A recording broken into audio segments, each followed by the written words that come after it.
Assalamualaikum warahmatullahi wabarakatuh. Hai, halo semua, gimana kabarnya untuk kelas 3K? Semoga hari ini selalu dalam kondisi sehat semuanya, jadi bisa mengikuti kegiatan hari ini dengan baik. Untuk hari ini kita akan mendiskusikan tentang sistem rem konvensional atau brake system. Materi ini sudah pernah kita diskusikan juga beberapa waktu yang lalu. Kemudian untuk prakteknya juga sudah sebagian melakukan dan pada saat magang atau praktek pun kalian sudah melakukan pekerjaan ini. Ya, artinya secara teoritis dan secara praktis mestinya sudah kalian kuasai. Saya hanya sekedar merefresh kali ya, kata yang lebih tepat, merefresh atau mengingatkan kembali. Oke. Baik, untuk yang pertama saya akan menyampaikan materinya, sedikit materi mengulang. Akan saya share.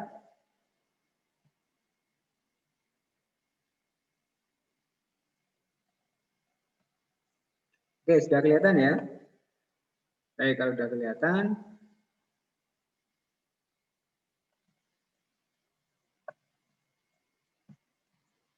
Brake system atau sistem rem berfungsi ada dua. Yang pertama mengurangi kecepatan dan menghentikan kendaraan. Kemudian fungsi tambahannya adalah memungkinkan parkir di tempat yang umum. Nah, yang menurun maksud saya. Jadi yang umum ada dua, mengurangi kecepatan menghentikan kendaraan. Yang berikutnya tambahannya memungkinkan parkir di tempat yang menurun. Jadi ditambah handrem atau handbrake. Kemudian yang berikutnya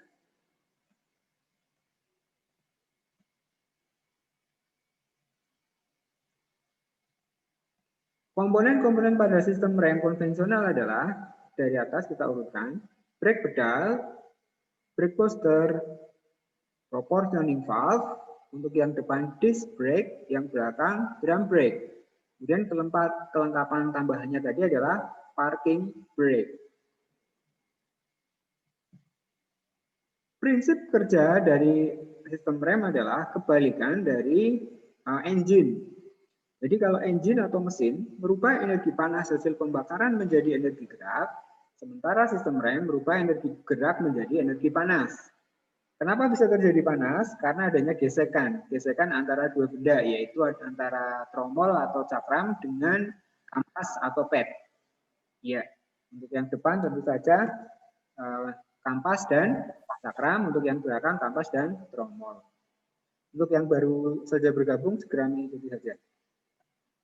Yang berikutnya, tipe rem. Untuk tipe rem, seperti yang ditampilkan, ada 3, rem kaki, rem parkir, rem tambahan.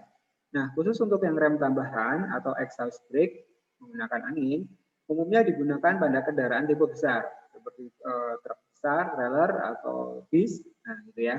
Untuk yang rem kaki, rem parkir umum ada di kendaraan ringan. Lanjut, prinsip dasar kerja dari rem adalah menggunakan hukum Pascal, di mana bunyi hukum Pascal mengatakan tekanan zat cair akan diteruskan ke segala arah dengan tekanan yang sama. Oke, maksudnya begini, ini bisa kalian contohkan di benda yang lain seperti dongkrak ya. Dongkrak itu kalian hanya menekan dengan tangan 5 kg, bisa mengangkat sebuah mobil dengan berat 500 kg atau bahkan lebih. Demikian juga di benda yang lain seperti post lift, kemudian pres hidrolis, dan benda lainnya yang menggunakan prinsip hidrolis. Nah, untuk logika hidrolis ini kira-kira gini, di sepeda motor kalian, pada bagian master silindernya, itu ada lubang kecil yang akan dilewati oli. Oke, yang akan dilewati fluida dalam hal ini adalah minyak oli rem. Nah, dari master silinder yang kecil, lubang yang kecil itu kemudian mengalir lewat selang, turun ke bawah, kemudian ke cakram yang depan. Nah, di bagian bawah itu ada namanya kaliper. Nah, di dalam kaliper isinya silinder roda, diameternya besar. Jadi yang di master lubang kecil, yang di kaliper silinder roda lubang besar. Nah, ini menyebabkan apa? Ketika kalian menarik rem motor kalian dengan sedikit tenaga saja, maka di bagian bawah, di kaliper, silinder roda akan menekan kampas rem ke cakram itu dengan lebih kuat, bisa sampai 10 kali lipat tenaganya. Nah, artinya tidak perlu tenaga yang kuat untuk memberikan pengereman. Paham ya? Jadi prinsip kerja hukum Pascal ini untuk meringankan tenaga kita saat mengerem. Akan berbeda dengan yang tidak pakai hidrolis, misalkan pakai kabel misalkan, itu terasa lebih berat. Jadi ngeremnya butuh tenaga lebih keras. Oke, saya rasa itu. Lanjut. Kemudian untuk master silindernya ada dua jenis, tunggal dan ganda. Kalau satu tok berarti lubangnya tunggal, kalau yang double berarti ganda. Oke, yang ini saya lewati. Berikutnya well silinder, silinder roda. Ada posisinya ada di bawah. Berikutnya adalah kampas sepatu rem. Nah, sepatu rem ini. Untuk sebelum ke sana, saya coba kasih videonya yang ini dulu.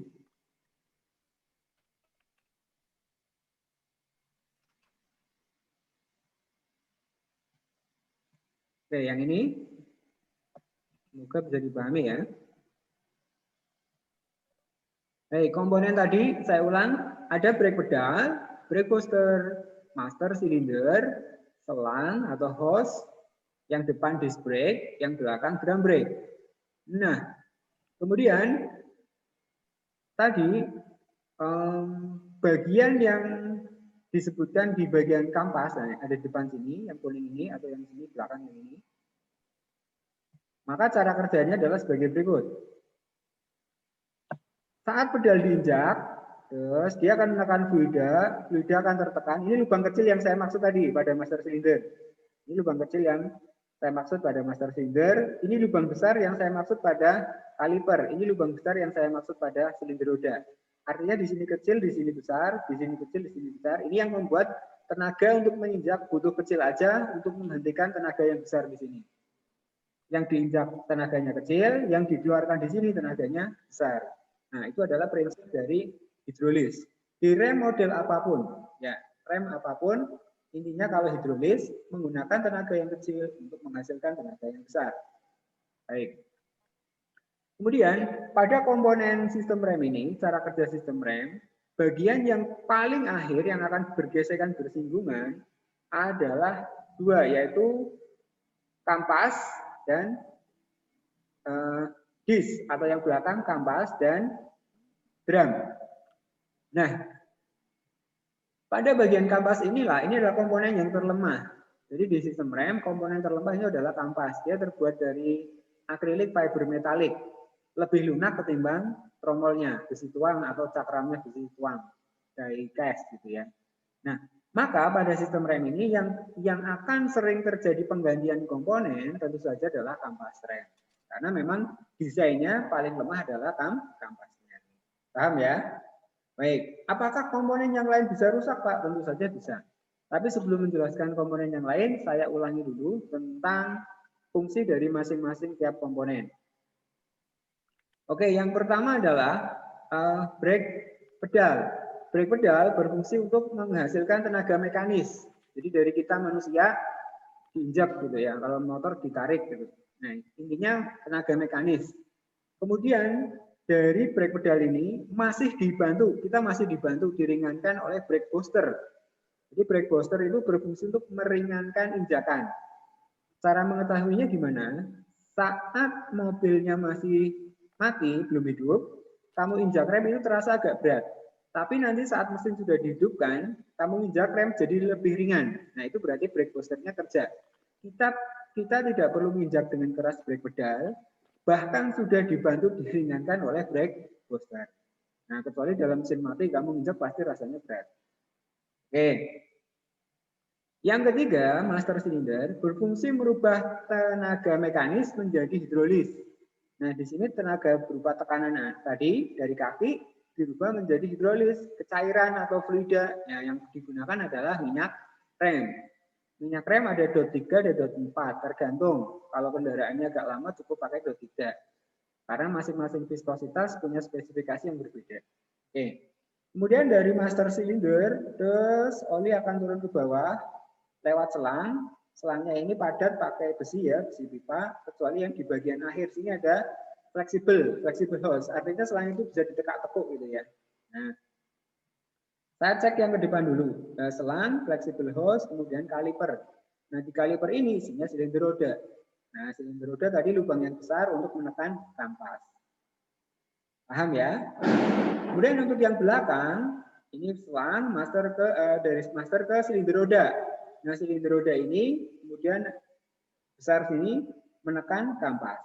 Nah, kampas akan bergesekan sehingga mengurangi putaran. Oke, itu dari komponen-komponen tadi. Kemudian untuk cara kerjanya, perhatikan gambar ini di layar HP kamu.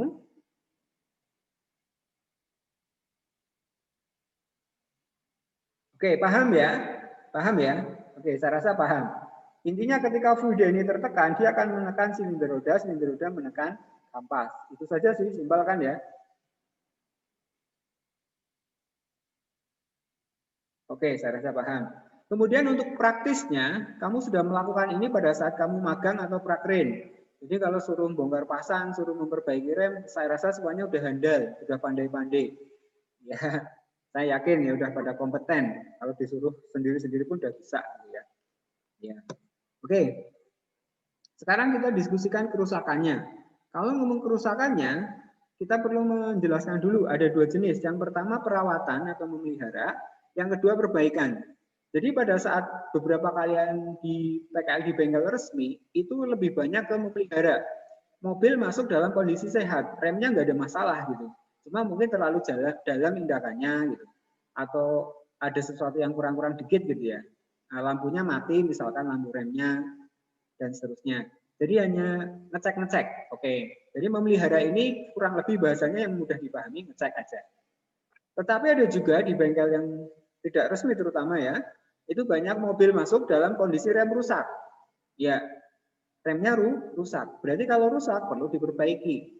Mungkin ada yang di overhaul rodanya, mungkin ada yang di overhaul di bagian masternya atau di brake boosternya, tergantung kerusakannya. Oke. Jadi kalau memelihara itu hanya seperti pengecekan, ngeset di standarnya, tapi kalau ada kerusakan berarti masuk di perbaikan. Nah, sekarang kita diskusikan mana yang bisa rusak dan tidak. Nah, kalau ditanya komponen mana yang paling lemah, komponen terlemah dari rem tentu saja ada di kampas karena dia bergesekan dan bahannya lebih lunak. Maka kerusakan yang terjadi, perbaikan yang sering terjadi adalah penggantian kampas. Oke, apakah komponen yang lain bisa rusak? Bisa. Bisa, tapi termnya waktunya lama. Oke, waktu atau termnya lama. Contoh, pedalnya rusak, kocak mulai kocak gitu ya, karena lama. Kemudian pernya mulai lemah, tidak maksimal lagi ya bisa, tapi waktunya lama. Brake booster misalkan vakumnya robek, sobek, bisa Pak? Bisa. Tapi waktunya lama proses untuk sobeknya. Yang berikutnya master silinder, misalkan olinya kurang karena di sini semakin dalam setelannya, nambahi. Atau misalkan sealnya kena, nah seal masternya kena ganti, ya bisa saja. Tapi lagi-lagi waktunya lama. Atau selangnya bahkan ini tidak akan rusak kalau tidak kena sesuatu, misalkan nabrak atau ketutup dan seterusnya tidak akan rusak karena terbuat dari besi gitu ya. Kemudian di bagian silinder roda, nah, sini biasanya disil karena seal itu terbuat dari karet, sementara minyaknya adalah dot 3 atau dot 4 cukup keras dan panas, maka umumnya sealnya yang kena gitu. Atau mobil lama nggak dipakai, karatan di bagian silinder rodanya karena mengandung gelembung uap air, nah itu bisa saja terjadi. Oke, artinya kerusakan-kerusakan di sistem rem itu semuanya mungkin dan bisa terjadi, cuma umumnya di luar kampas itu termnya lama, waktunya untuk rusak lah. Bukan berarti tidak rusak ya, tetap rusak, cuma waktunya lama. Oke, saya rasa itu yang bisa saya sampaikan pada memelihara sistem rem pada hari ini. Saya close. Oh, ini sudah banyak sekali yang hadir hari ini, menyenangkan. Saya copy dulu untuk di WhatsApp grupnya.